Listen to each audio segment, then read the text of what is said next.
It's election season. As you know, that means wall-to-wall campaign ads. A lot of you are wondering, how can we run these on TV when we know that some of them are false or misleading? Pat gets a ton of email about this. Boy, do I ever. So it's good that we bring it up and help people understand it. Yeah, actually, this is the #1 question I get every single day in email form. So why do we run these ads? Well, the short answer is this is the law. You can check out these grainy, undercover-looking videos of candidates making them look like criminals. We're seeing them all day long. But the Federal Communications Commission says we cannot refuse to run these ads or alter them in any way if they are from any legally qualified candidate. Plus, we have to charge them the lowest rate. Now, if they're from outside groups, we can refuse to air them, but only if they are offensive or legally defamatory. And what is false or offensive is in the eye of the beholder. And Frank, even if a lot of our viewers consider them false or offensive, the law doesn't. Yeah. And it's rare. I remember years ago some were knocked off the air, but yeah, it doesn't happen very often. Yeah, very, very rarely. Yeah. There's an ad from State Senator Karen Housley. She's running against Senator Tina Smith. I know this is getting some traction as well. Yeah, we're hearing a lot from viewers about this ad. Housley was one of the leaders at the legislature who did a lot to help expose elder abuse at senior care facilities. And she says in this ad, "I fought to protect our seniors, and we won." Those are her words.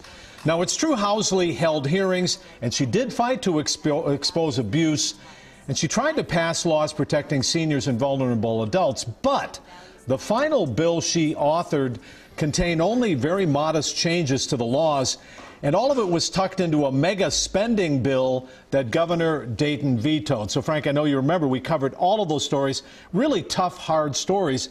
But a lot of that didn't make it into law, and they're going to have to take another run at that next year. Yeah, she championed all that. She did. It just didn't pass. Right.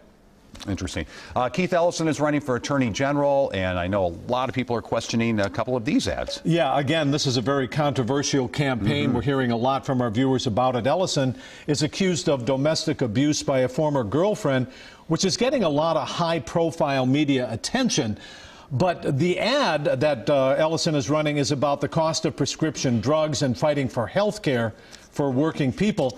And our viewers wanted to know, is that even what an attorney general does? Well, the short answer is yes.